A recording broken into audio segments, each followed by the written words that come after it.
Hello प्यारे बच्चों, कैसे हैं आप सब। प्यारे बच्चों, आज हम करने वाले हैं पंचभुज, षटभुज और सप्तभुज, पेंटागन, हेक्सागन और सेप्टागन। ठीक है। तो सबसे पहले हम क्या करेंगे, एक रेखा लेंगे, ए बी रेखा। ठीक है। ए बी रेखा तो हर बार लेनी पड़ती है और उसका नाम भी हमें देना होता है। तो पंचभुज, षष्ठभुज और सप्तभुज एक साथ बनाने के लिए क्या करना पड़ेगा, ए बी रेखा में लेनी है। तो बच्चों, हम बहुत जल्दी डर जाते हैं जब बात आती है एंगल की, है ना, या ज्योमेट्री जब वर्क आता है ना, तो हमें लगता है कि पता नहीं अब क्या मुसीबत आ गई है, ये कैसे करेंगे। जबकि इतनी मजेदार चीजें हैं ये, मतलब इनको करने में मजा आता है जब आप इनको करेंगे। और एक चीज आपको बताऊं कि बिना ड्राइंग के दुनिया में किसी भी चीज को समझाना, एक्सप्लेन करना और क्या बोलते हैं, दर्शाना बहुत मुश्किल है। और बिना ड्राइंग के किसी चीज को, जैसे कपड़े भी है ना, उनको बनाना, है ना, आपके घर की चादर, बिस्तर, घर का डायग्राम, सब कुछ बिना ड्राइंग के संभव नहीं है।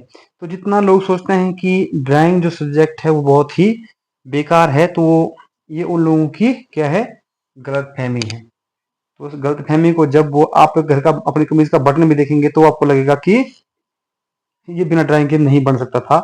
तो प्यारे बच्चों, चलते हैं आगे।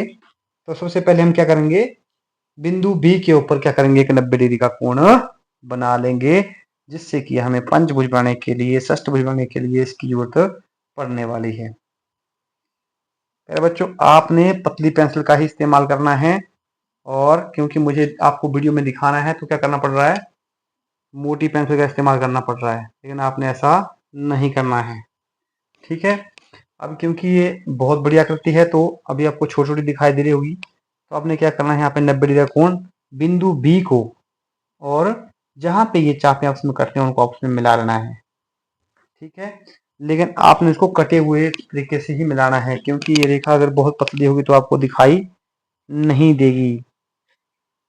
क्योंकि मैं साथ में कैमरा हैंडल कर रहा हूं तो आपने आराम से बनाना है। मैं फिर भी क्या करूंगा, रबड़ का कम से कम इस्तेमाल करूंगा। अब ये रेखा जो हमने बढ़ा दी, इस रेखा को क्या करना है, अभी बी के बराबर हमने प्रकार दोबारा से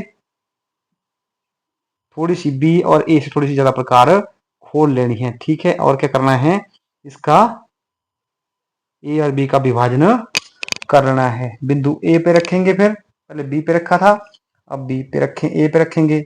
ठीक है। अब क्या करेंगे, जहां पे ये चापें आपस में कट रही हैं इनको मिला लेंगे, जिससे क्या होगा कि रेखा ए बी का विभाजन हो जाएगा। ठीक है। और इस विभाजन को हमने जैसे कि हमारी जरूरत है उसके हिसाब से लंबा कर देना है, क्योंकि इस रेखा का अब बहुत महत्व है। अब उसके बाद क्या करना है हमने, उसके बाद कहता है कि एक चाप लेनी है, कहां से, ए से प्रकार ए और बी के बराबर खोल के जो चाप कहां से लगी आगे तक हमने खींच लेना है। इसको ऐसे कटी हुई में लेना है आपने भी। मैं थोड़ी सी मोटी मोटी करके ले रहा हूं ताकि आपको दिखाई दे। इस चाप का भी बहुत महत्व है पूरे के पूरे कोण में, जो आपका ये ज्योमेट्रिकल वर्क चल रहा है फिर पंचभुज, षष्ठभुज और सप्तभुज का, इसको भी हमने ऊपर खींच लेना है।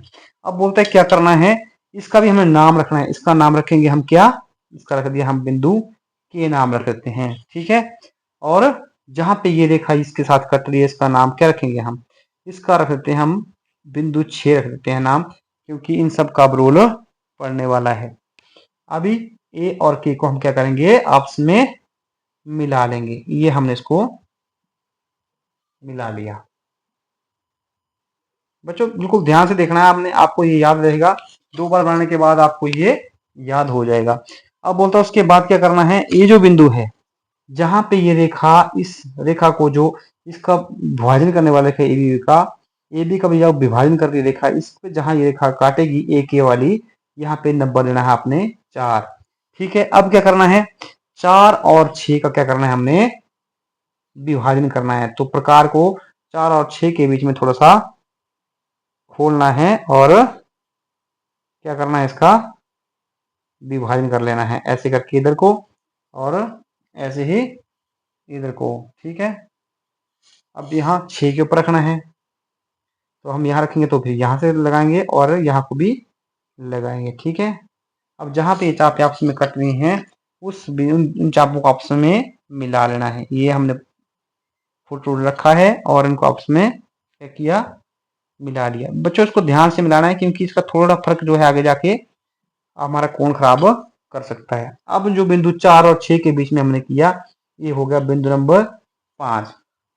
अब क्या करना है हमें, 5 और 6 के बराबर प्रकार हमने खोल लेनी है। अरे बच्चों बड़ा बनाएंगे कोण तभी अच्छा बनेगा। ठीक है, जब हम इस प्रकार को 5 और 6 के बराबर खोलेंगे तो क्या हो जाएगा, हमारे लिए अगले निशान लगाना आसान हो जाएंगे। ये अगर आप छोटा बना रहे हैं तो स्केल की हेल्प भी ले सकते हैं। तो ऐसे करके दूसरा अगला 7 नंबर, 8, 9, 10, 11। अब रेखा छोटे पड़ी है हमारी तो रेखा को लंबा करेंगे क्योंकि हमें इसको 13 पॉइंट तक तो लेना ही लेना है ना। तो इसको हम ऐसे करके क्या करेंगे, ऊपर तक खींच देंगे। ठीक है, कितना हुआ था, 6, 7, 8, 9, 10, 11, ये हो गया 12 और ये 13। ठीक है, अब क्या करना है हमने, जो यहाँ पे बिंदु 5 है इसके ऊपर हमने क्या करना है, प्रकार रखनी है और ए के बराबर खोल लेनी है और क्या करना है, एक वृत्त लगा देना है। अब इसमें आपको ये सारे बनाने बहुत इजी हो जाएंगे। ये है पंचभुज जो कि इसके पास से 9 नंबर से होकर गुजर रही है। अब इसको हमने क्या करना है, यहाँ पे ऐसे काटते जाना है।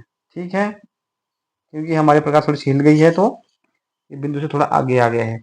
अब क्या करना है, ए और बी के बराबर प्रकार को हमने खोल लेना है। फिर क्या करना है, यहाँ पे चाप, फिर दूसरी चाप कहाँ आई, देखो सेंटर में। तीसरी चाप कहाँ आई, यहाँ पे। ये चाप यहाँ आनी चाहिए थी क्योंकि प्रकार हिली है। तो तीसरी चाप कहाँ आई हमारी, यहाँ आई तीसरी चाप हमारी। तो क्या करेंगे, हम इनको मिला लेंगे। ये इसको मिलाया, ए को मिलाया, इस बिंदु का हम रख दिया ई नाम, ई को मिलाया आगे और उसका नाम रख दिया हमने डी नाम रख दिया। ये आ गया डी नाम और डी को मिलाया कहाँ, इसके आगे, जो इसका नाम पहले से ही सी हमने रख दिया। ठीक है, अब सी को मिलाया बी के साथ। ठीक है, अब बी के साथ जब मिल गया तो पंचभुज हमारी तैयार है। ठीक है, ये पंचभुज है हमारी। अब पंचभुज जो है ये हमारे तैयार है। अब हम बनाएंगे षष्ठभुज। षष्ठभुज के लिए बिंदु 6, 6 के बाद ये 7, 8, 9, 10, 11, 12 और ये 13। अब बिंदु 6 के हमने प्रकार रखी और प्रकार को ए के बराबर खोल लिया। बच्चों प्रकार अपनी पतली रखनी है क्योंकि मोटी प्रकार से क्या होता है, थोड़ा थोड़ा फर्क एमएम के हिसाब से पड़ ही जाता है। लेकिन आपको दिखाने के लिए मुझे मोटी प्रकार का पेंसिल का इस्तेमाल करना ही पड़ेगा। अगर मैं पतली का करूंगा तो आपको ये दिखाई नहीं देगा वीडियो में। ठीक है, तो अब ये चली गई हमारी बिंदु 11 के पास से क्रॉस हो रही है। अब आपको हो सकता है किताब के चित्र में कुछ और नजर आए लेकिन आपने सही बनाना है। ठीक है, आपने किताब के चित्र को नहीं देखना है, आप हाथ से बनाएंगे तो आपका जो है वो सही बनेगा। ठीक है, अब क्या करेंगे, बिंदु ए बी के बराबर हम क्या करेंगे, प्रकार को फिर से खोल लेंगे। अब क्या किए, फिर से वही। ठीक है, चाप लगाई, फिर से अगली वाली लगाई। ठीक है, फिर उसके अगले वाली लगाई, फिर उसके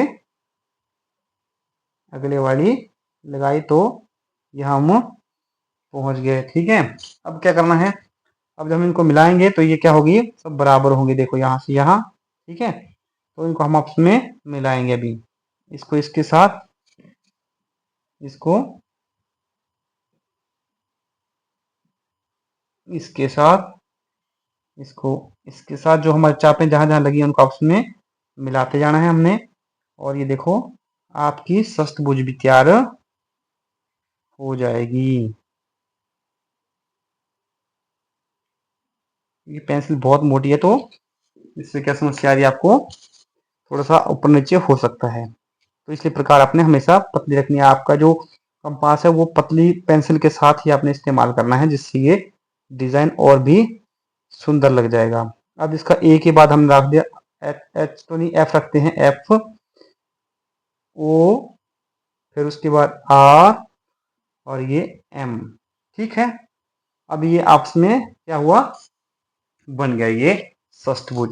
अब सप्तभुज के लिए क्या करेंगे हम, अब सप्तभुज के लिए हम 7 को केंद्र मानेंगे, ये है हमारा 7 नंबर। ठीक है, ये 6 था, ये 7 है, तो हम 7 बिंदु नंबर के ऊपर क्या रखेंगे, फिर से अपना कंपास प्रकार को रखेंगे और ए के बराबर फिर से खोल देंगे और फिर से क्या करेंगे, इसको चाप लगाना शुरू कर देंगे। ठीक है, ए और बी बिंदु के बराबर ही प्रकार बराबर खोलने चाहिए, तो फिर से चाप लगाना शुरू कर देंगे। ठीक है, ये देखो हमारी चाप अगली बारी लगने लगी है। अभी ये थोड़ा सा और होकर निकलेगी, बाहर होकर निकलेगी, तो ये देखो ये बिल्कुल 13 के पास से जा रही है।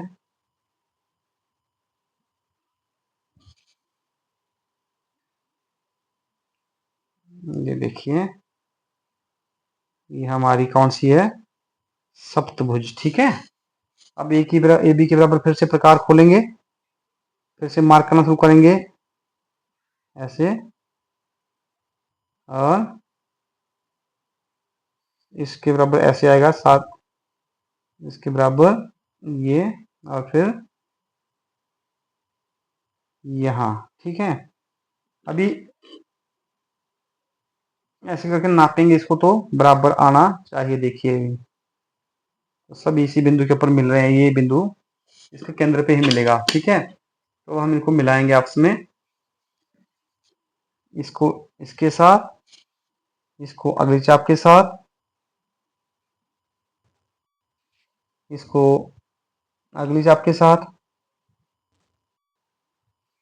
और इसको अगली चाप के साथ, इसको अगली के साथ, और इसको उससे अगली वाली के साथ। यार बच्चों आराम से करना है, जल्दी करेंगे तो खराब हो जाएगा, लेकिन देखो ज़्यादा टाइम नहीं लगेगा। हम वीडियो को साथ में बना रहे हैं, जितना टाइम में मैंने बनाया उतने टाइम में भी आप इसको बना सकते हैं। अब इनके नाम भी देंगे आप, एस है ना, एच, इसको पहले पी बिंदु रखा था हमने 13 वाले का नाम लास्ट का, तो अब इसका नाम आर भी एक साथ में दे देंगे। ठीक है, फिर एन, उसके बाद एल, जो भी आपको लगता है वो आप नाम दे देंगे। प्यारे बच्चों बहुत आसान है इस डायग्राम को बनाना, लेकिन अगर आपने थोड़ा सा गौर से देखा होगा तो पंचभुज, षष्ठभुज और सप्तभुज सब हमने बना ली है। अब प्यारे बच्चों आप ये बनाएंगे, जब आप कोशिश करेंगे इसको 2-3 बार आप देखना, आपको बहुत आसान लगेगा और आप इसको बना पाएंगे। मिलते हैं नेक्स्ट वीडियो में, वीडियो को ढंग से देखना, फिर आपको सारा कुछ आ जाएगा समझ में। अगले वाले एंगल्स जो भी आपके हैं, जो भी आपका ज्योमेट्रिकल डिजाइन है, वो सारे आपको करवाए जाएंगे। ठीक है, वीडियो अगर आपको बच्चों अच्छी लगे तो लाइक करना, शेयर करना, अपने दोस्तों को भी शेयर करना, सब्सक्राइब भी करना चैनल को। Thank you.